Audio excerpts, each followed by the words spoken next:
Have you ever felt like you know all the English grammar rules, but when you try to speak naturally, something still feels, well, off? Hmm. Or you understand the words perfectly, but the real meaning, the vibe of a casual conversation or maybe a subtle gesture seems to completely slip away.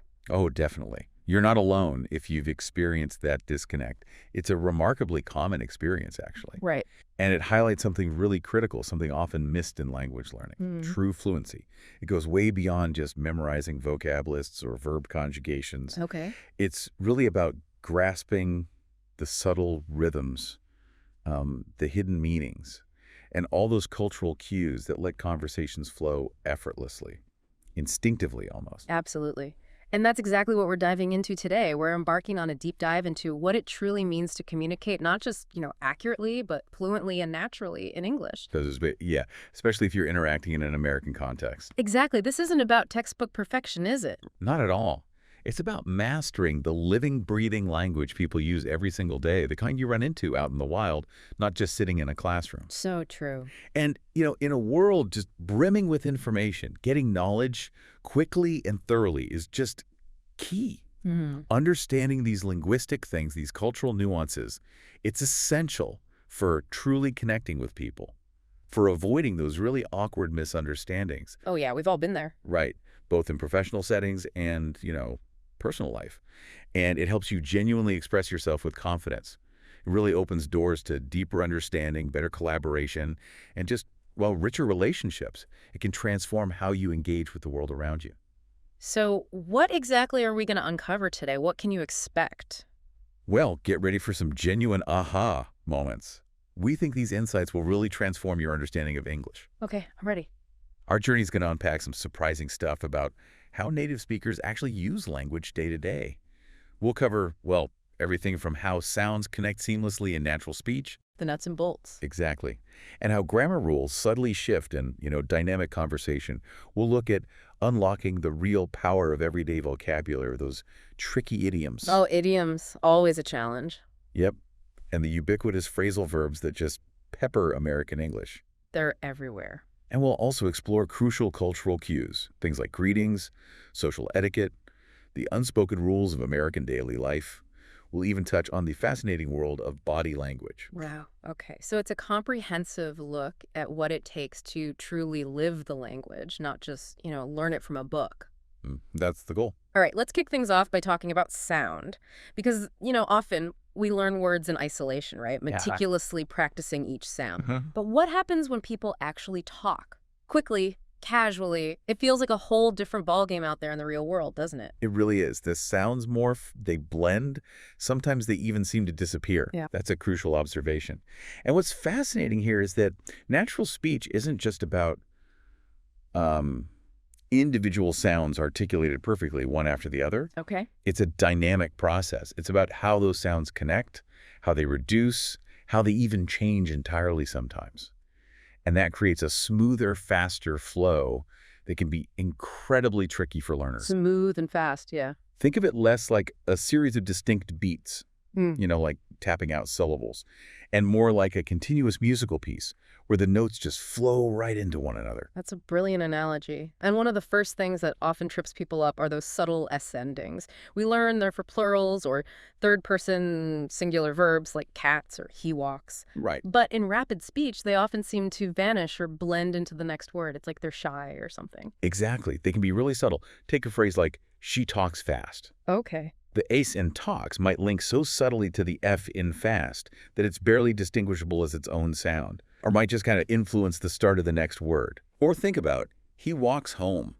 The S might just blend right into the H sound, walks home. Walk home. Yeah, I hear it. Mastering this isn't about over-enunciating every single S. It's more about recognizing how sounds merge and sort of anticipating those blends. It's almost more about listening skills first before you even try to produce it. Perception over production, initially. Gotcha. And then we dive into the world of reductions. These are absolutely pervasive, aren't they? They make phrases that look one way on paper sound completely different when someone actually says them. Oh, completely different. Can you give us some classic examples, the ones that listeners will probably recognize instantly once you point them out? Sure. Reductions are absolutely essential, both for understanding fast speech and for sounding natural yourself. Like did you Hmm. very often becomes did ya. Did ya? Yeah. Almost like one word would you often reduces to would ya. Would you like some coffee? Exactly. And a really common one, would do you, often transforms into would ya. What did you think? Right. And it's important to remember, these aren't just lazy speech habits. They're actually the engine of English fluidity. Imagine trying to say, what do you want to do? Enunciating every single word. What do you want to do? It sounds so choppy, robotic. Totally. But what I want to do just flows much more naturally for a native speaker. It's almost unconscious. It's like an efficiency mechanism built right into the language. That makes so much sense. It really is about phonetic efficiency, getting the message across smoothly. Precisely. Okay, so beyond reductions, we also have linking sounds. This is where the end of one word literally blends or connects with the beginning of the next, creating this continuous stream of sound. Exactly. And there are several key types of linking. A really common one is the consonant vowel link. Okay. This happens when the final consonant sound of one word connects directly to the initial vowel sound of the next word. Think of turn on a light. Turn on. In natural speech, it often sounds like turn on. Turn on. Yeah. Or pick up. A pen becomes pike up. Pike up. The sound doesn't stop and restart. It just carries over, creating that smooth connection. You hear it all the time in phrases like get out, which becomes get out, or wash up, turning into wash up. Wow. This linking is honestly one of the biggest reasons why learners struggle to segment words when they hear fast speech.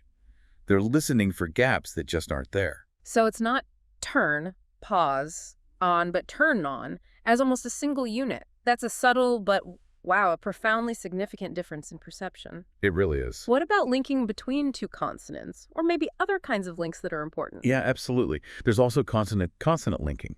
When you have two consonant sounds right next to each other across word boundaries, they can merge into a smoother, kind of single-ish sound. Okay. For example, good day often sounds more like good day as one smooth utterance. The two lad sounds blend instead of being pronounced separately. Good day. Break. Another good one is black coffee. Often sounds like black coffee. Black. And we shouldn't forget the W vowel link and the Y vowel link. This is where a W sound or a guy's sound kind of naturally emerges to bridge between words ending in certain vowels and words beginning with vowels. Right. Like in now and then. It often blends into now and then. Now and then, okay. Or I agree can become I agree. I agree. Huh. These small, often totally unnoticed connections are what truly makes spoken English sound like, well, spoken English. They create that legato feel. My mind is definitely spinning with all these intricate sound adjustments. Okay, in intonation, we often think of it as just for asking direct questions, right? Where your voice goes up at the end. That's the basic rule we learn, yeah. But it's far more nuanced in everyday conversation, isn't it? It seems to convey so much more than just a question mark. It absolutely is. Intonation isn't solely about signaling a question with rising pitch or a statement with falling pitch. We frequently use what linguists sometimes call questions in statement form. Okay, what's that? It's where the meaning of a question is conveyed purely by that rising intonation at the end of what, grammatically speaking, looks like a statement. Ah, okay, example. Imagine saying, "It's a great day for baseball." See how my voice went up? Yeah. I'm stating a fact, but the rising pitch instantly makes it an inquiry. Maybe I'm inviting you to agree or confirm my feeling. Or maybe you're not sure. Exactly. Or if someone is expressing surprise or disbelief, their intonation might rise even on a statement. You really did that. The words form a statement, but the rising tone shows surprise and seeks confirmation. Gotcha. It's subtle, but critical for understanding the speaker's true intent and emotion. That's fascinating. It really adds another layer of meaning onto seemingly simple sentences. Okay, lastly, for pronunciation, let's talk about the perennial challenge of consonant clusters. Yes, the tricky ones. Those combinations of consonants, especially involving all or r sounds, can be a real mouthful. They often feel like a linguistic obstacle course. Indeed. Clusters like in street, thran through, or splel and split, or even squirrel and squirrel can be quite challenging. Definitely squirrel. Yeah, that's a classic, especially for speakers whose native languages don't have similar combinations. The key is really to practice them not as a series of isolated sounds, but as a fluid sequence. Okay, fluid. How? Focus on a smooth transition between the sounds, rather than trying to hit each one distinctly and forcefully. It's about letting your tongue and lips move efficiently through the sequence, almost like a little gymnastics routine for your mouth. Nice visual. rather than hitting each point with brute force. Consistent practice, maybe with minimal pairs or tongue twisters specifically designed for these clusters, can significantly improve clarity and confidence over time. So we've talked about the incredible ways individual sounds morph and link together. Fascinating stuff. But what about the framework of the language itself? You know, the grammar rules we meticulously learn in textbooks, they often seem to undergo surprising transformations when they're actually lived in conversation, don't they? Oh, absolutely. It's not always as black and white as the grammar books sometimes make it seem. That's a profound observation, actually. And it raises a really important question for you, the learner. When we consider something like, say, past tenses, how do native speakers intuitively choose between different forms? And why does that choice matter for the overall message? Right, it's not just about being correct. Exactly. It's about conveying specific nuances, subtle shades of meaning that maybe a single tense choice might miss. And that can impact the entire understanding of what's being said. Okay, let's start with one of the most common points of confusion. The present perfect versus the simple past. What's the critical distinction that native speakers just know, often without even thinking about the rule? And why is it so vital to grasp? Okay, the critical distinction, fundamentally, it's about the connection or lack thereof to the present moment. Connection to the present, okay. The simple past is used for actions that were completed at a specific finish time in the past.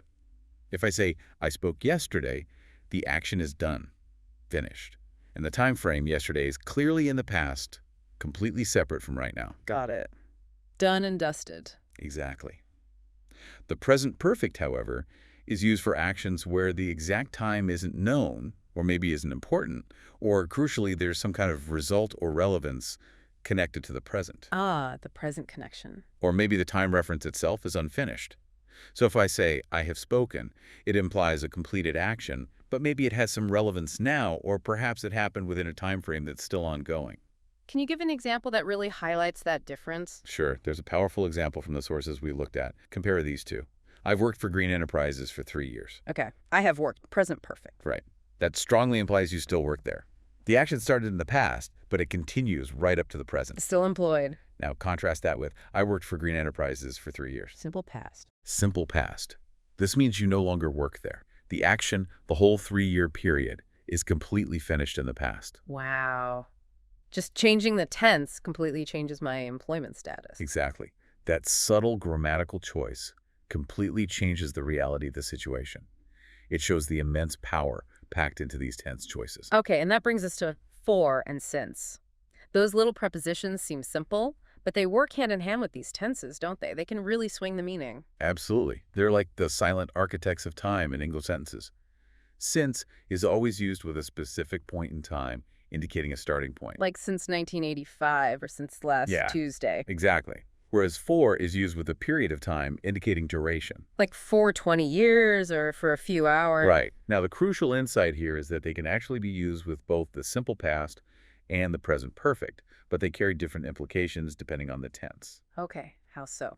So, Richard has lived in Chicago since 1985. Present perfect with since unequivocally implies he still lives there now. Still a Chicagoan. But Richard lived in Chicago for 20 years. Simple past with for implies he no longer lives there. That 20-year period is over. Ah, okay. So the tense is the key signal about whether the situation is ongoing or finished. Precisely.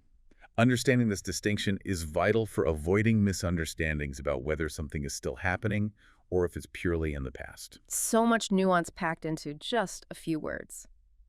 Okay, now let's talk about simple, present, negatives, and questions. We know we need those helper verbs, do or does. The auxiliaries? But sometimes learners forget that crucial only one negative rule, which can make them sound quite unnatural. That's a really common pitfall, yeah. For forming negatives and questions in the simple present, you absolutely need the auxiliary do or does, unless, of course, the main verb is be. Right. She is a doctor becomes she a doctor. No do. Correct. But for other verbs, like Sandro studies English, the question becomes, does Sandro study English? And the negative is, Sandro doesn't study English. Using does or doesn't. And that only one negative rule is absolutely vital for sounding natural. You say, I don't speak Spanish. You would never say, I don't take no Spanish. Right. That double negative feels really wrong in standard English. That sounds very unnatural, yeah. While it might be common in some other languages or dialects, it's a significant marker of non-native speech in standard American English. Stick to one negative per clause. Good rule to remember. Okay, another subtle but important area for talking about the past is differentiating between used to and would always for past habitual actions. They seem similar, but they carry distinct undertones, don't they? They do seem similar, but the distinction is significant, yeah. Used to is specifically for past habits or states that are no longer true. It really emphasizes the discontinuation. The contrast with the present. Exactly. For example, I used to believe in ghosts when I was a kid. That clearly indicates that you no longer do. It highlights a past state that has changed. Okay. Discontinue. Would always, on the other hand, is generally used for regular, repeated actions in the past, but without necessarily implying that they stopped. It just describes a recurring pattern back then. Like a nostalgic description. Sort of. For instance, when we visited my grandmother, we would always sleep in the car on long trips. It describes what regularly happened during those visits. It doesn't strongly imply we never do that anymore, just that it was the routine back then. Ah, I see. So used to highlights the change, while would always just describes the recurring past action. That's a good way to put it. It gives you a richer way to describe past events and habits. Moving beyond tenses, mastering modals, words like can, could, may, might, must, should, is absolutely crucial for expressing different shades of meaning. Possibility, permission, obligation. They add so much nuance. Let's look at necessity specifically, must, have to, and have got to. There seems to be a fascinating spectrum of strength there, isn't there? From absolute to maybe just strong suggestion. There's a very clear continuum, yes. And understanding it unlocks a lot of native-like expression. Must generally expresses the strongest, most absolute necessity. It often conveys a sense of internal compulsion or perhaps an undeniable external rule. Like a law? Could be a law, or just a very strong personal feeling. In spoken American English, it's often used with extra emphasis like, my car's broken, so I must buy a new car. It presents it as unavoidable. Okay, top-level necessity. Now you have to, and the more informal, have got to. These usually indicate a slightly less strong necessity, often one imposed by external circumstances rather than, say, internal desire or moral obligation. Like rules or requirements. Exactly. For instance, I got to leave work early because I have to catch a train. Here, have to, or have got to, are much more common in everyday speech than must for these kinds of routine obligations. So must feels a bit more formal or intense sometimes. It can, yeah. And interestingly, these modals, especially have to and have got to, are also frequently used for exaggeration in casual chat. Exaggeration Like, oh my gosh, I got to have that new phone. Or I simply have to eat that slice of chocolate cake. Yeah. It's not strict obligation, obviously, but it conveys intense desire. Huh. I have to use them more often. Okay, and they're negatives. This is where it gets really tricky. They're not always direct opposites, which can be incredibly confusing. Must not versus don't have to is a classic example. Precisely. This is where trying to translate literally can lead you way off track. Must not expresses prohibition. It means something is forbidden or very strongly advised against. Like a rule you can't break. Right.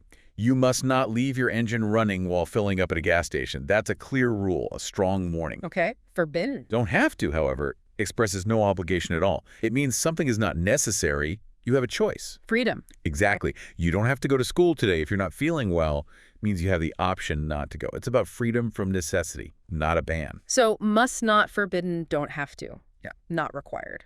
Big difference. Huge difference. And a practical tip, while must not is common, the negative form of have got to, like haven't got to, is pretty rare in American English. People almost always just say don't have to instead. Good to know. Okay, finally in this grammar section, let's talk about the power of the passive voice.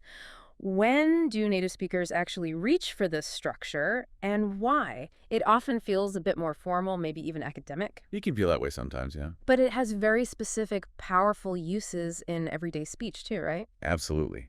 The true power of the passive voice isn't just about, say, hiding the actor or being vague. It's about strategically shifting the focus of the entire sentence. Shifting the focus, how? Think of it like a spotlight. In an active sentence, the spotlight is usually on who did the action. In the passive, you can choose to shine that spotlight brightly on what happened or who it happened to. Ah, changing the emphasis. Exactly. So it's primarily used when the actor, the person or thing doing the action, is unknown. My wallet has been stolen. Right. We don't know who stole it. Or when the actor is unimportant or obvious, the trash is collected twice a week. Mm-hmm. Who collects it isn't the point of the sentence. We just care that it gets collected. Right. Yeah. Or when the speaker deliberately wants to emphasize the action itself or the recipient of the action, rather than who performed it. This subtle shift is crucial in everything from news reporting to maybe making polite refusals. It gives you immense control over emphasis and nuance. And the forms across various tenses can seem quite extensive. It can feel a bit daunting to learn all the variations. Can you give us a sense of how versatile it is across different time frames? Sure, it looks complex, but the core structure is always consistent. It's a form of the verb to be, appropriate for the tense, followed by the past participle of the main verb. Be plus past participle. Got it. So for the simple present, like your trash example, the trash is collected on Tuesdays. For the present continuous, describing something happening right now, it's the school is being vandalized as we speak. Okay, is being. For the present perfect, indicating an action completed with present relevance, maybe like your stolen wallet, Lucy's watch has been stolen. Has been. In the simple past, for a completed past action, the school was vandalized last night. Was. For the simple future, the car will be escorted to the station. That'll be. And for the immediate future, using going to, those streetlights are going to be repaired tomorrow. Oh, no, going to be. It's really about recognizing those little structural clues, the be verb, plus that past participle form, to immediately identify the passive voice and understand its shifted focus, regardless of the tense. Now, here's a more advanced concept you mentioned, one that truly showcases the flexibility of English. Using indirect objects as passive subjects. This sounds complicated, but it really changes the focus in a unique way, doesn't it? It does, and it's definitely a mark of more sophisticated natural usage. Okay, so in a typical passive sentence, the direct object of the active sentence becomes the subject. Like, the paramedics gave CPR to the man, active, becomes CPR was given to the man by the paramedics, passive. CPR was the direct object. Right, CPR was given. But with certain verbs, English allows the indirect object, often the receiver of the action, to become the subject of the passive sentence. The receiver. Yeah. So instead of saying CPR was given to the man, a very common and often more natural way to phrase it is the man was given CPR by the paramedics. Ah, the man was given... Okay, I see. Here, the man, who was the indirect object in the active sentence, becomes the subject of the passive sentence. The verb structure stays the same. A form of to be plus the past participle was given, and the agent by the paramedics isn't always needed. So what verbs allow this? Is it common? It's quite common with verbs related to giving, sending, telling, teaching, showing. Things like give, write, hand, read, show, teach, tell, sell, send, lend, pass, ask, charge, offer, and introduce. It makes the person affected the focus, which is often more natural. Fascinating. And then there's something called a state of passive. This isn't really about an action happening, is it? It's more about describing a state or an existing condition that results from an action. Precisely. This is a really useful distinction. In the state of passive, the past participle functions almost entirely like an adjective. It describes an existing condition that is the consequence of some past action. Okay, example. Think about the window was broken. In this context, it doesn't usually mean someone was breaking it at that exact moment in the past. Instead, it means the window is broken now as a result of a past event. The was broken describes its current state. So it describes the result, not the act of breaking itself. Exactly. Or this dress is made of cotton. It describes its material, an inherent quality resulting from how it was created, not an action being performed right now. The agent who broke the window, who made the dress, is never named or relevant in the state of passive. It's solely about the resultant state. So it's a great way to describe conditions without needing to know or state who caused them. Precisely. Very useful. Okay, so we've dug into sounds and grammar. What does this all mean for you, our listener, when you're out there navigating English in the real world? I mean, words aren't just dictionary entries, right? Their true power really comes alive when we see how they're used in specific real-world scenarios. It's all about context, isn't it? Absolutely. Context is everything. Mm. If we connect this to the bigger picture, mastering English, especially for specific fields like your job or even just specific activities like shopping, involves understanding a whole set of vocabulary that native speakers just use intuitively in those situations. The jargon, basically. Yeah, the jargon, the Mhm. common phrases, the specific terms. It's about learning to speak the language of that particular world, not just generic English. Okay, let's break down some of these key vocabulary domains then. Starting with the workplace. There are so many terms that might seem obvious to a native speaker, but are absolutely crucial for a learner trying to fit in and understand what's going on in an office. Indeed. I mean, just understanding that CEO stands for Chief Executive Officer, the top boss, is foundational. Right. But beyond that, for anyone dealing with paychecks, knowing the difference between gross wages. Gross wages. That's the total before anything's taken out. Exactly. Your total earnings before deductions like taxes, insurance, retirement contributions, etc., and then knowing net wages. Net is what you actually get, your take-home pay. Right. What gets deposited in your bank account. Right. If you don't know that difference, your pay stub can be a complete mystery. Totally. Then you have terms like reduction in force. It sounds quite formal. It sounds nicer than layoff. It's a more polite corporate term for a layoff, yes.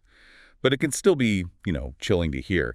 And knowing that a cubicle is that common semi-private workspace with partitions helps you visualize the typical American office layout. Little boxes. Pretty much. You'll also hear human resources, or HR, for the department dealing with employees, and networking, meaning making professional contacts and exchanging information. These terms are just part of the daily fabric of the American work environment. Okay, and when we move from the structured office to maybe the world of travel and leisure, the language shifts again. Yeah. These activities have their own specific descriptive words that really paint a picture. Absolutely. When you're planning a trip, you might see the term eco-tour. Ecotour sounds green. It signifies environmentally friendly travel, yeah, appealing to people who want to minimize their impact. If you're looking for relaxation, maybe a travel brochure describes a pristine beach. Pristine, meaning like untouched, clean. Exactly. Yeah. Clean, untouched, unspoiled. It paints this picture of perfect tranquility. Or imagine you're at the top of a skyscraper taking in a panoramic view. Panoramic, wide view. Yeah, a wide, extensive sight that stretches for miles. And nightlife isn't about sleeping, obviously. Ah, It refers to all the evening entertainment options, restaurants, theaters, bars, clubs, stuff like that. These words don't just describe, they kind of evoke the experiences themselves, making them vital for talking about travel. okay, from relaxing on a beach, let's pivot to something maybe more serious and often intimidating, the world of law and justice. This domain has very specific, often formal, and sometimes pretty scary terminology. It certainly does, and understanding it can be critical, even if you just watch the news. A felony, that's a serious crime. Like murder or robbery. Yes, usually punishable by more than a year in prison. In stark contrast, a misdemeanor is a minor offense. Like a traffic violation. Or petty shoplifting. Exactly, things with lesser penalties. If you get a citation, it's typically just a traffic ticket, not usually a summons to court for something serious. But a subpoena, that's different. Subpoena sounds serious. It is. It's a powerful court order commanding someone to appear in court, often as a witness.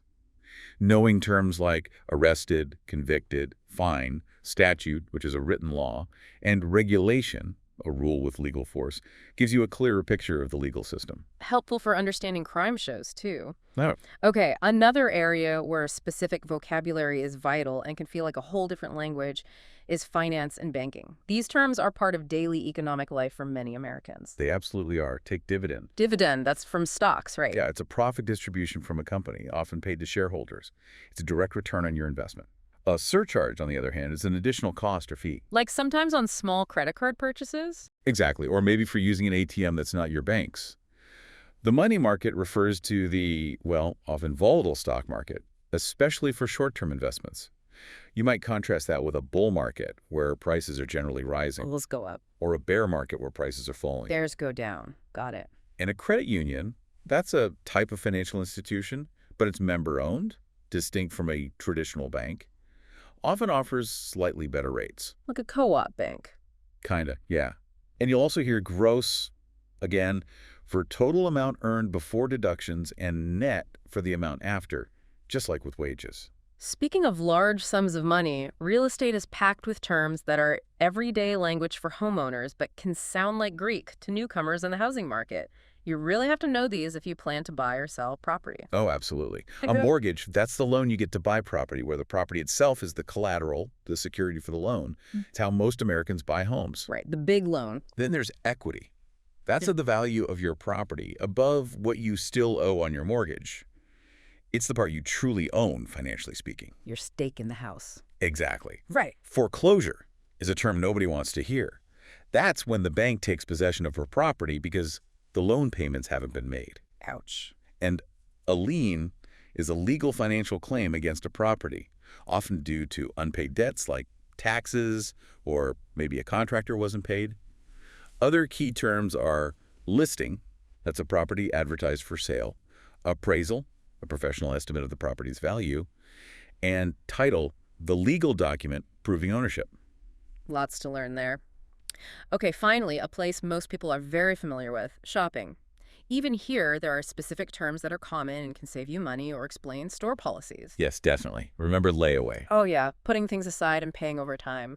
Seems a bit old-fashioned now. It's less common with credit cards being everywhere, but it's a traditional payment plan where the store holds the item until you've paid for it fully in installments. It can be useful for larger purchases if you don't use credit. A rebate, it's money returned to you after you purchase something. Usually you have to fill out a form and mail it in with proof of purchase. Takes effort, but can be worth it. Sometimes. Generic products, those are the store brands, usually unadvertised, often cheaper alternatives to the big national brands. Like the supermarket's own brand of cereal. Exactly. And if you see a sign saying limited quantities, it means there's only a small number of those items available, often for a special sale.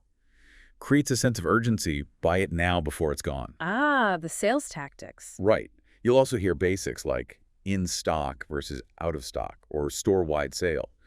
And for really serious shoppers, maybe phrases like buy out to buy all of an available product or buy up to purchase a large quantity. Okay, let's unpack this a bit. Phrasal verbs. They are absolutely notorious for tripping people up, aren't they? Because their meaning usually isn't obvious just from the individual words. Not at all. They're truly idiosyncratic. But they are absolutely everywhere in natural, conversational English. It feels like they form the very backbone of everyday interactions. That's a great way to put it. And what's fascinating here is how a really simple, often concrete verb like pick or turn combines with a seemingly innocent preposition like up or on or down to create a whole new, often completely unpredictable meaning. You really can't guess them most of the time. Usually not. You just have to learn them. And we also need to highlight a crucial grammatical point, separability. Separability meaning. Meaning whether you can put the object between the verb and the preposition or if they have to stay together. Understanding this isn't just about meaning, it's about using them correctly in a sentence. Okay, let's start with pick. This one seems so straightforward, like picking a flower, but it has a ton of different meanings depending on the preposition it hangs out with. It's like a chameleon of verbs. It truly is. Pick up is incredibly versatile. It can mean, yes, to lift something, please pick up that book, Okay, basic. but also to buy something, I need to pick up some milk at the store, Right. or to meet someone, usually in a vehicle, can you pick me up from the airport? And even to understand or notice something subtle. She picked up on their nervousness very quickly. Ah, that's less obvious. Then pick out means to select or choose. He picked out the perfect gift. Pick on means to tease or bully, usually unfairly. Stop picking on your little brother. Not nice. No. Pick over means to examine a group of things and take only the best ones, leaving the rest. She picked over the strawberries, taking only the ripest. And pick at means to eat only small amounts of food, often without much appetite. He just picked at his dinner. Or like picking at a scab. Exactly, or picking at a loose thread. Both meanings exist. Okay, now the crucial part. Separability. Which of those pick phrasals can you split? Right. Pick up, when meaning lift or buy, pick out and pick over are separable. Meaning you can put the object between the verb and the preposition, especially if the object is a pronoun like it or them. So you could say, Billy picked out the raisins, or Billy picked the raisins out. And if it's a pronoun, you must separate it. Billy picked them out. Cannot say Billy picked out them. Correct. That sounds very wrong. However, pick on, pick at, and pick up on, meaning understand, are not separable. Inseparable, they stick together. They stick together. The object must come after the preposition. You have to say, don't pick on him, not don't pick him on, or stop picking at it, not stop picking it at. That separability rule is absolutely key to sounding natural. That is incredibly important. It's not just meaning, it's the actual sentence structure. Okay. Yeah. How about turn? Another verb with just an astounding multitude of meanings when you add prepositions. It goes way beyond just rotating something. Oh, way beyond. Turn around means to reverse direction, go back. We missed the exit, we need to turn around. Standard. Turn down can mean to lower the power or volume of something, turn down the music, or to enter a secondary road, turn down this street, or very importantly, to refuse an offer. She turned down the job offer. Refuse. Right. Turn in can mean to enter a driveway, turn in here, or very commonly, to go to bed. I'm tired, I think I'll turn in now. Going to bed. Got it. Turn off can mean to exit a road, turn off at the next light, or to cause someone to lose interest, to be unappealing. His attitude really turned me off. Okay, repulsive. And turn on is the opposite in both senses. To start an electronic device, turn on the lights, or to drive onto a road, turn onto the highway, or to be appealing or cause excitement. That new song really turns me on. Appeal, right. And you have turn out. This could mean to attend an event. A lot of people turned out for the concert. Attendance. Or for something to result or end up in a particular way. It turned out to be a great day after all. The result. Turnover means to reverse the position of something. Turn over the page. And turn up can mean to appear unexpectedly. My lost keys finally turned up. Or to increase the power or volume, turn up the heat. Or to enter a higher or more major road. Appear, increase. Wow. Each combination is really its own unique semantic unit, almost like a mini idiom in itself. Definitely need to learn those individually. Right. Okay, next up. Work. This verb is obviously huge in professional and personal contexts. When combined with prepositions, it opens up a whole new range of possibilities for describing effort, problem solving, and outcomes. Yes, work out is a great example with several popular uses. It can mean to exercise. I work out at the gym 3 times a week. Exercise. Common. Or to solve a problem, to find a solution. We need to work out these issues before the deadline. Solve. Or for something to succeed or resolve positively in the end. Don't worry, I'm sure everything will work out. Succeed. Okay. Then work on means to spend time improving, developing, or studying something. I'm working on my presentation for tomorrow, or he's working on his patience. Developing or improving. And work off means to remove something, usually something undesirable, through effort. Like you can work off a debt by earning money, or work off stress, or work off some calories through exercise. Remove by effort. Got it. It really reflects that American emphasis on effort and achievement, doesn't it? It really does seem to, yeah. Then we have come. A seemingly simple verb that, like pick or turn, becomes quite dynamic and expressive with different prepositions tagging along. Indeed. Come across is interesting. It can mean to seem or be perceived in a certain way. He comes across as very confident. How you seem. Or, completely differently, to find something unexpectedly. I came across his old photo while cleaning. Find by chance. Come down with means to start to get sick with something, usually a common illness like a cold or the flu. I think I come down with a cold. Getting sick. Come through means to successfully do what was expected or needed, especially helping someone in a difficult situation. She promised to help, and she really came through for us. Deliver as promised. Reliable. And come to means to regain consciousness after fainting or being knocked out. After he fainted, it took him a few minutes to come to. Regain consciousness. Okay. These are woven right into daily narratives about health, discoveries, reliability. Very much so. And finally, get. This has got to be one of the most versatile and often confusing verbs in English, especially with its phrasal verb combinations. It feels like it covers almost every human experience. Get definitely covers a lot of ground, and its phrasal verbs are incredibly common, yeah. Get around can mean to move from place to place. It's hard to get around the city without a car. Travel or move. Or it can mean to overcome or find a way past something, often a rule or obstacle. He always finds a way to get around the regulations. Avoid or overcome. Okay. Get through to means to succeed in communicating effectively with someone, especially someone who is resistant or maybe not listening. I just can't get through to him about saving money. Make someone understand. Get off has a few meanings. It can mean to avoid punishment for something wrong. He got off with just a warning instead of a fine. Escape punishment. Or, more informally and sometimes negatively, it means to derive pleasure or excitement from something, especially maybe something inappropriate or at another's expense. He gets off on making other people feel small. Derive pleasure. Okay, tricky one. Yeah, context is key there. Then there's get away with. This means to succeed in doing something wrong without being caught or punished. Like cheating on a test. Exactly. She got away with cheating on the test. Or it can mean to escape with stolen goods. Get even means to retaliate or seek revenge. After he was fired, he planned to get even with his boss. Revenge. Get into means to become involved or interested in something. I really got into gardening last year. Or it can mean to be accepted into a place like a university or a club. She worked hard to get into Harvard. Become interested or be accepted. And get over means to recover from an illness or, very commonly, a difficult emotional experience like a breakup or disappointment.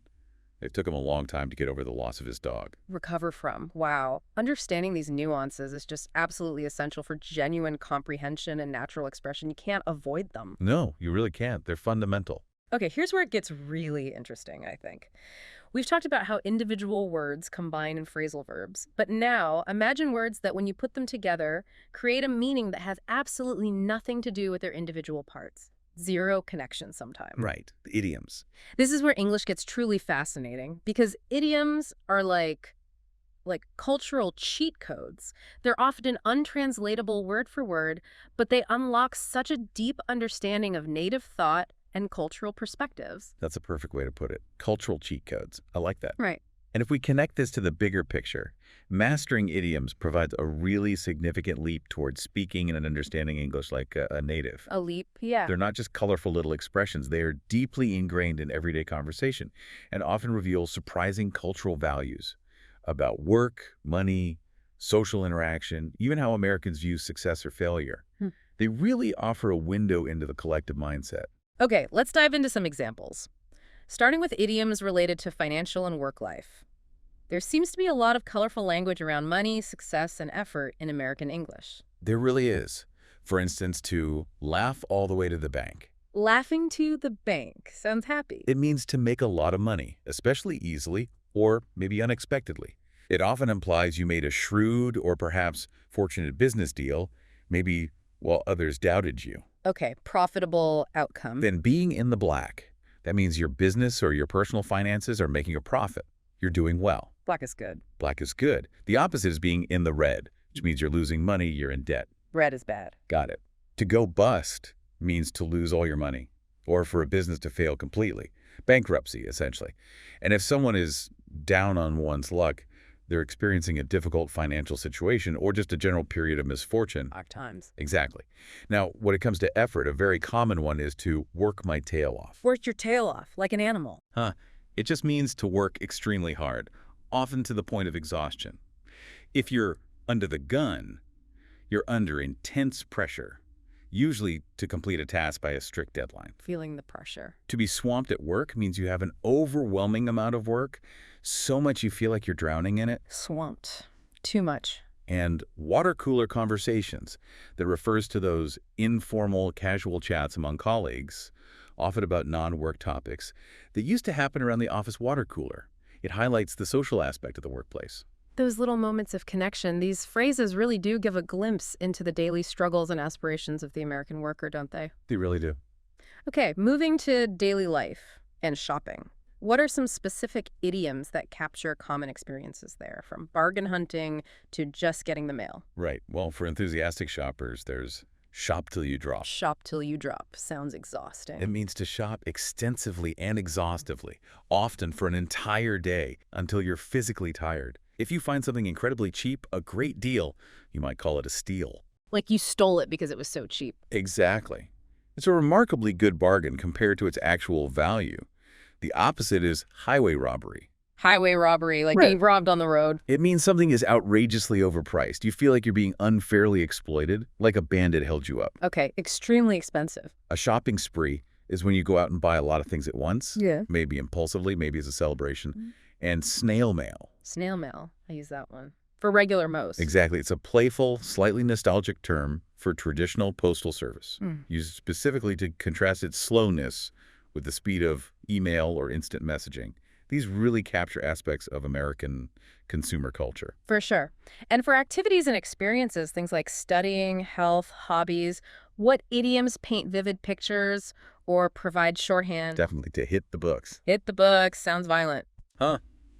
No, it just means to study hard and diligently, usually before an exam or when you have a lot of reading to do. Life on campus refers to the whole student experience at a university, academics, social life, living in dorms, the whole package. The university bubble. Kind of. If something is or isn't your cup of tea, it means it's something you enjoy or prefer, or don't. Horror movies aren't my cup of tea. Perfect example. To be the picture of health means you look exceptionally healthy, vibrant, and well. And to get into shape means to become physically fit, usually through exercise and diet. Getting fit. These reflect values placed on education, personal enjoyment, health. Seems that way, yeah. Okay, what about relationships and socializing? How do Americans use idioms to talk about connection, attraction, maybe casual social plans? Well, when describing a very attractive woman, someone might say, she's a real knockout. A knockout, like in boxing. Kind of implies she's stunning, visually impactful. For social plans, you often hear, let's get together sometime. Ah, the classic vague invitation. Exactly. It's a polite, friendly way to end a conversation, but often vague. It doesn't necessarily mean a concrete plan will be made right then. It's more of a friendly farewell gesture, unless details follow. Good to know. Don't hold your breath. Right. And to shoot the breeze means to have a casual, informal conversation, just chatting about nothing in particular, passing the time pleasantly with friends. Casual chat. These really do reveal the often informal and sometimes indirect nature of American social invitations, don't they? You certainly can, yeah. Finally, let's look at idioms around challenges, innovation, maybe legal risks. These often involve pushing boundaries or facing consequences. Right.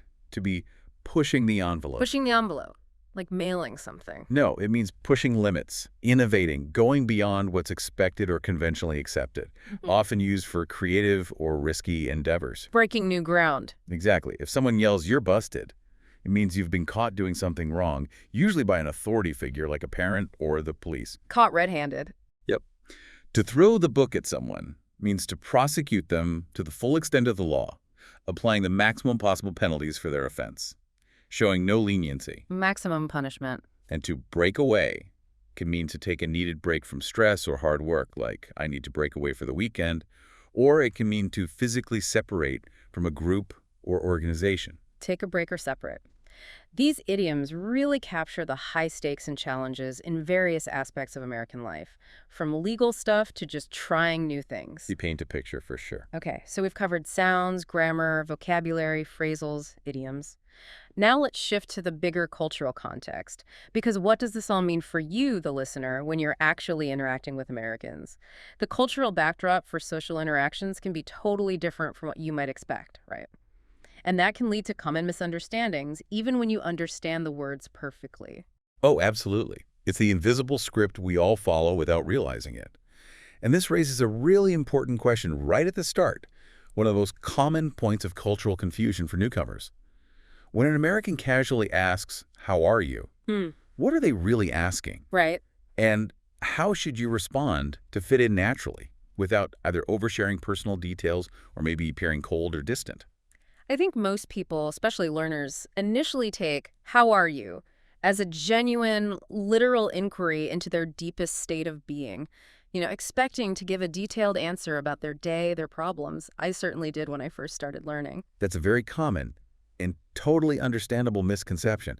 But in the American context, 9 times out of 10, how are you, is primarily just a simple, almost automatic greeting. It's essentially equivalent to hello. Just a formality. Largely, yes. Yeah. It's not usually a literal request for your life story or your current problems.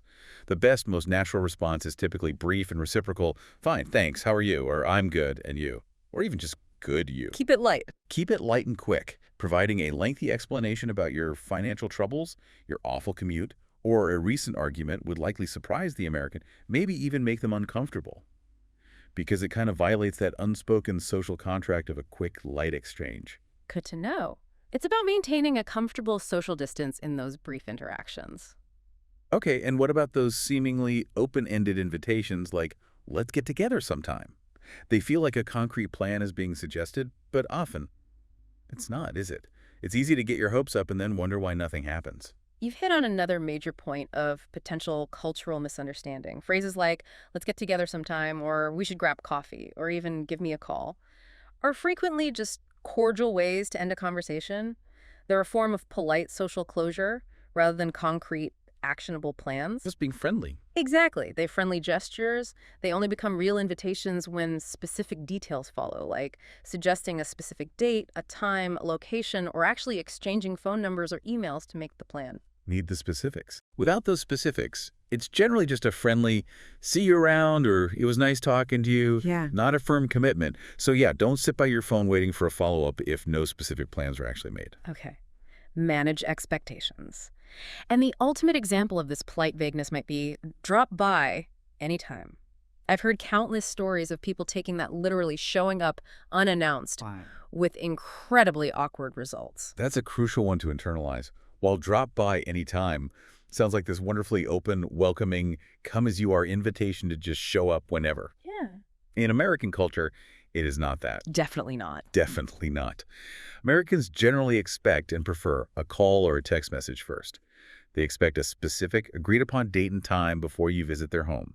Arriving unannounced, even if they said drop by any time, is almost universally considered rude, or at least intrusive and inconvenient. Wow, even if they said it. Even if they said it, always call first. It's a deeply ingrained courtesy.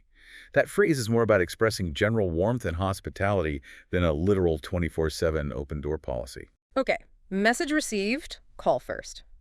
Now, pivoting to physical interactions, how do handshakes generally work in the U.S.? Is there a standard, and does it vary much by gender or situation? Yes, there's a pretty widely accepted standard. Hmm? The typical American handshake is firm, not bone-crushing, but not limp either. Firm grip. Right. It usually involves maybe 2 or 3 gentle up and down bobs. It's generally standard, regardless of gender or the situation, whether it's a formal business meeting or a casual introduction at a party. Same for men and women? Generally, yes. There's an expectation that both men and women will offer and accept a handshake, particularly in professional settings. It conveys confidence, respect, and equality. Good to know. And what about kissing as a greeting or farewell? Is that common or unusual, especially compared to some other cultures where maybe a cheek kiss is quite standard? It's generally considered very unusual for many Americans to kiss, even on the cheek, as a standard greeting or farewell, outside of very specific contexts, like maybe between very close family members or extremely close friends. You might see it more in some cosmopolitan urban settings or among people with European or Latin American backgrounds. But it's not a widespread general custom like the handshake is. So, best not to initiate. Absolutely. The best advice is always to follow the lead of the American person you're with. Don't initiate a kiss unless you're absolutely certain it's appropriate and expected within that specific social circle or relationship. A quick hug is actually far more common among friends than a kiss on the cheek. Okay, follow their lead. Makes sense. Beyond these direct social interactions, there are broader cultural influences that deeply shape American daily life, right? Yeah. From fundamental values to everyday habits, even how cities are built. Oh, absolutely. These underpinnings affect everything. Take, for instance, something we touched on with idioms, the pervasive American comfort or maybe tolerance of debt. It does seem almost inherent to the culture sometimes. Why is debt so prevalent? And how does that cultural comfort explain why those financial idioms about being rich or poor are so ingrained? It's a complex issue. But for many Americans, things like credit card payments, car loans, student loans, they aren't just seen as financial burdens. They're often considered an expected part of life, almost necessary tools for accessing education, transportation, major consumer goods, and especially homeownership. Debt as a tool. In a way, yes. There's a cultural acceptance, even encouragement, of acquiring products and experiences on credit. This helps explain why phrases about being filthy rich or, conversely, being down on one's luck are so common. Debt is often viewed as a normal, perhaps necessary, part of financing a desired lifestyle or achieving major life milestones, not necessarily as a universal sign of failure or mismanagement. This comfort level can contrast sharply with cultures where debt carries a much heavier social stigma. Interesting perspective. Okay, and cars. We have to talk about the American car culture. It's so profoundly deep-rooted, almost iconic. It's way more than just transportation, isn't it? It feels like a character in the American story. Much, much more. It's hard to overstate its importance. For teenagers all across the U.S., getting that driver's license, it's a crucial milestone.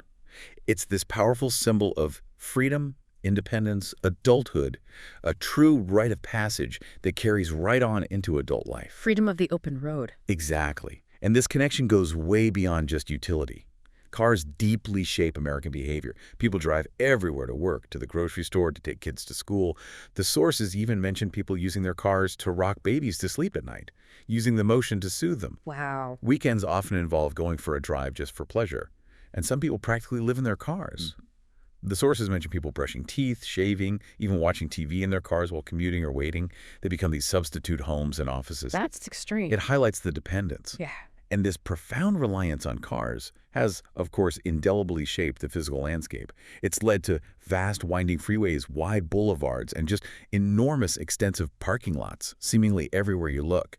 It's a foundational element of how American life is physically organized. That's a stark contrast to places with robust public transportation, where owning a car might be a luxury or even totally unnecessary. Another central pillar seems to be the American dream of homeownership. It's more than just having a house, isn't it? There's a deeper meaning there. It is absolutely fundamental to the American psyche for many people. Homeownership is so central, not just for the house itself as shelter, but for the profound desire to own the land it sits on. Owning the land. Yeah, and the freedom that comes with that. The freedom to make autonomous decisions about how you use your property. It represents your own personal piece of the country, a tangible symbol of independence, stability, and often it's seen as the primary way to build wealth over time. The idea of owning your own plot of land is deeply romanticized and woven right into the fabric of American aspiration. Okay, shifting gears to the next generation, American teenagers are often described as the internet generation or super tech-savvy. How has that shaped their relationship with technology and maybe even their role within the family? American teenagers are, by and large, exceptionally tech-savvy, yeah? They often know more about computers, software, and digital devices than even, as the sources put it, middle-aged computer specialists. Wow. And their learning style is quite unique. They haven't primarily learned through formal classes or reading manuals. It's mostly been through trial and error, just relentless experimentation and learning from friends, online tutorials, peer-to-peer sharing. Learning by doing. Exactly. Right. This hands-on, self-taught approach has often made them the default computer technicians in the house for their parents or older relatives. They're the ones troubleshooting the Wi-Fi or setting up the new phone. It influences how tech problems get solved within families. Some have even landed high-paying tech jobs really young because of these self-taught skills. It really highlights a generational shift in expertise. Definitely see that. And how do American teachers and classroom dynamics differ from what someone might expect coming from another culture? Is it really true that students are encouraged to debate and question everything? There is generally a very strong emphasis on fostering critical and independent thinking in American classrooms, from K-12 through university.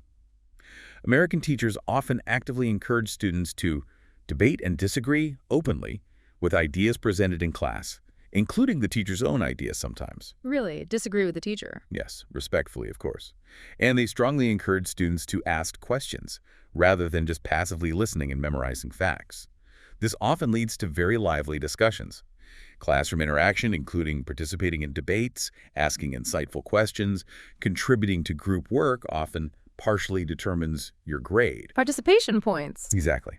It fosters a more participatory, dynamic learning environment where students are expected to actively engage, challenge ideas, and express their own perspectives.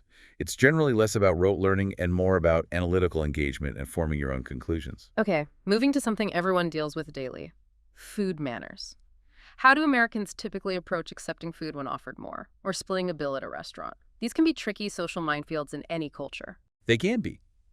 Regarding accepting food, like if you're at someone's house and they offer you a second serving, the American approach is generally quite straightforward.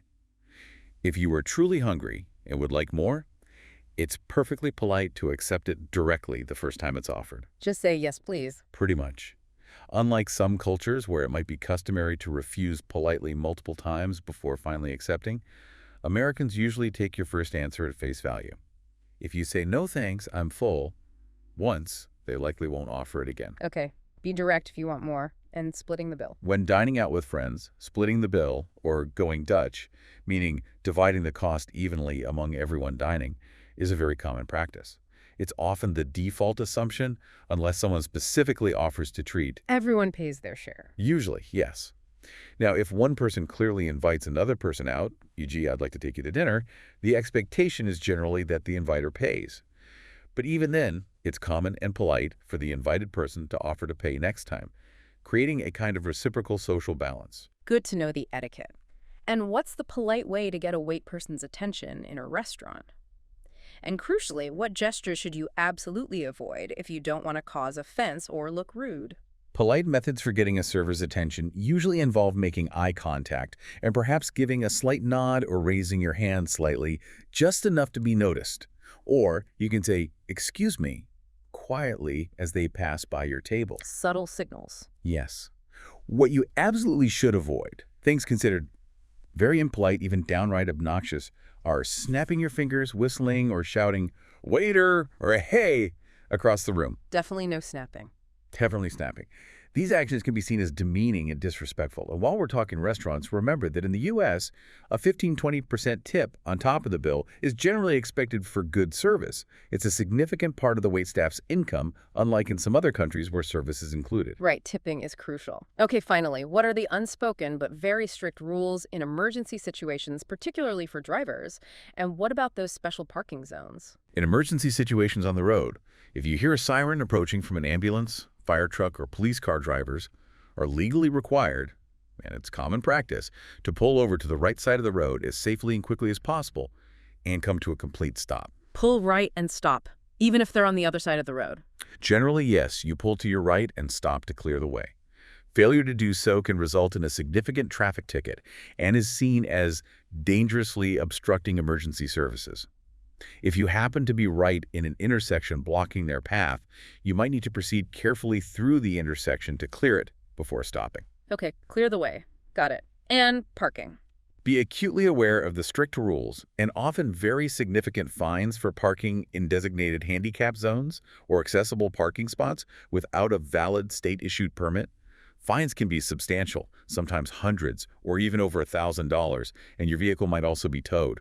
Those spots are strictly reserved for people with disabilities who need them.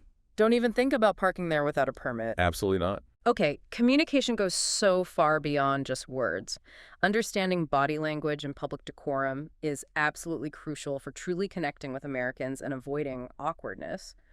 What are some of the key gestures and their meanings that can often be misinterpreted? Right. Gestures can definitely vary across cultures. When pointing to indicate direction or an object, Americans typically use the index finger. The pointer finger, standard. Standard.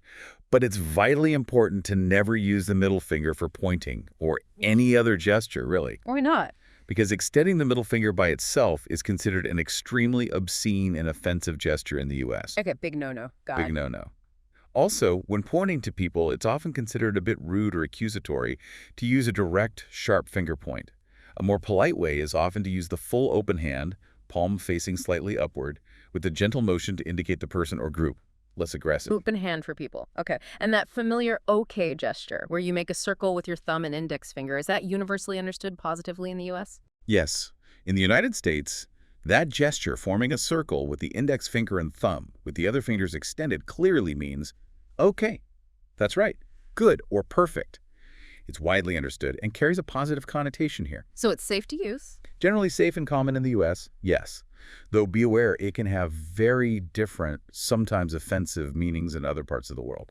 But here it's fine. Similarly, a thumbs-up gesture means everything is good, yes, or affirmative. And thumbs down means the opposite, not good, no, or negative. These are very common and generally unambiguous in the U.S. Okay, thumbs up, thumbs down, standard. How do Americans typically beckon someone to come closer? And are there any nuances depending on the situation, like calling over a waiter versus a friend? The typical way to beckon someone is to hold your hand out, palm facing upward, and then wiggle or curl your fingers towards yourself repeatedly. Palm up, wiggle fingers. Right. This is generally acceptable in most informal settings with friends or peers. However, in a more formal setting, like trying to get a server's attention in a restaurant, that wiggling motion might seem a little demanding or impatient. In that context, a more polite and subtle signal is often just to make eye contact and maybe raise your index finger slightly. Subtle finger raise for the waiter. Yes. And as we mentioned before, Definitely no snapping fingers to get attention. That's considered very impolite and disrespectful in almost any context. Right, no snapping. And laughter, something so universal, can it really have cultural interpretations? Or is a laugh just a laugh everywhere? It's interesting, actually. In American culture, loud, open laughter in public is generally not usually considered odd or offensive. So it's okay to laugh out loud. Generally, yes. In fact, it might often be interpreted positively as someone enjoying life, having a genuinely good time, or finding something truly funny. There tends to be a fairly wide range of acceptable laughter volumes and expressions, unlike perhaps some cultures where loud laughter in public might be frowned upon or seen as undignified. Americans tend to be fairly expressive in this regard. Good to know it's generally okay to show amusement. Now, beyond gestures, what are some unspoken rules about public behavior? Things like burping or spitting, how are those viewed? These are generally considered not publicly acceptable behaviors in the U.S. It's advisable to try and suppress burps whenever possible. If you can't avoid it, the polite thing to do is to cover your mouth and say, "Excuse me," very quietly afterward. Please come me for a burp. Yes. And if you need to spit, you should definitely find a private place to do so, like a restroom, or at least out of public view. Spitting openly on sidewalks or in public spaces is considered quite impolite, crude, and unsanitary by most Americans. Okay, keep those bodily functions private. And what about interruptions in conversations? That can feel incredibly rude in some cultures, but in America, I sometimes notice people seem to talk over each other quite a bit, especially in lively discussions. You're perceptive about that. It's true that Americans may interrupt a conversation at any time, particularly in more highly animated discussions among friends, family, or sometimes even coworkers. So it's not always rude. Not always perceived as rude? No. Oh. While it might feel abrupt or disrespectful to someone from a culture that strongly values waiting for a clear pause before speaking, in the U.S. context, interrupting can sometimes be seen as a sign of engagement, enthusiasm, and active participation in the conversation, rather than a deliberate attempt to be disrespectful. Showing you're listening and involved. Exactly. However, context is still key. Interrupting constantly or interrupting in a very formal setting, like a presentation or a serious meeting, would still generally be frowned upon. But in casual, energetic conversations, it's quite common. Good nuance to understand. Finally, that old tradition of men standing when a woman enters a room. Is that still a common expectation in the U.S.? It feels quite traditional. Well, it's certainly still considered very polite by many for men to stand when a woman enters a room, especially in more formal settings or by older generations. The source material notes that it is occurring less and less. Fading out. Why? It seems largely due to changing gender roles and a greater emphasis on gender equality in American society. While it's a gesture of traditional chivalry, it's becoming less universal as social norms evolve. You might still see it occasionally, particularly in very formal or traditional contexts, but it's definitely not a widespread expectation anymore, and many women don't expect it or might even feel slightly awkward if it happens. Interesting how those social customs change over time. Definitely. Wow. Okay, we have covered so much ground today. We've journeyed through these really intricate layers of natural English communication, haven't we? Uncovering how everything from the subtle linking of sounds The turn-on. and the nuanced application of grammar rules to that rich tapestry of phrasal verbs and idioms, how they all work together in concert to create authentic, flowing conversations. And perhaps even more profoundly, we've explored the vital role of that cultural context, revealing how those deep-seated American values and daily habits are subtly woven right into the very fabric of the language itself, things you can't get just from a dictionary. So true. This deep dive, hopefully, is designed to equip you, our listener, not just with a list of facts, but with a deeper, more intuitive understanding of how English is truly lived, spoken, and breathed by native speakers, especially in the U.S. And this isn't just, an academic exercise. For you, the learner, this exploration provides a genuine shortcut to being well-informed, as our source material puts A it. shortcut. It delivers those powerful aha moments that can demystify everyday interactions. Whether you were prepping for a critical business meeting, trying to catch up quickly on a new field, or maybe just fueling your own insatiable curiosity about language and culture. We really hope this curated deep dive has given you far more value than, say, a typical news item or maybe a generic language lesson. Hopefully it's prepared you to engage with greater confidence, deeper insight, and much more natural fluency in the American English-speaking world. That's certainly the aim. So as we wrap up this deep dive, here's something to mull over, a provocative thought perhaps. The true mastery of a language, it seems, isn't just about knowing the words or the rules, it's about deeply understanding those unspoken agreements, that cultural tapestry woven into every single interaction. How might embracing these nuances transform your next conversation, not just in English, but maybe in any language you happen to learn? That's a great question to ponder. And if you enjoyed this deep dive today, if you found these insights valuable, please take just a moment to like, share, and subscribe to our channel. Yeah, your support really helps us continue bringing you these unique, in-depth explorations into fascinating topics like this one. Absolutely. Until next time, keep exploring, keep learning, and keep connecting.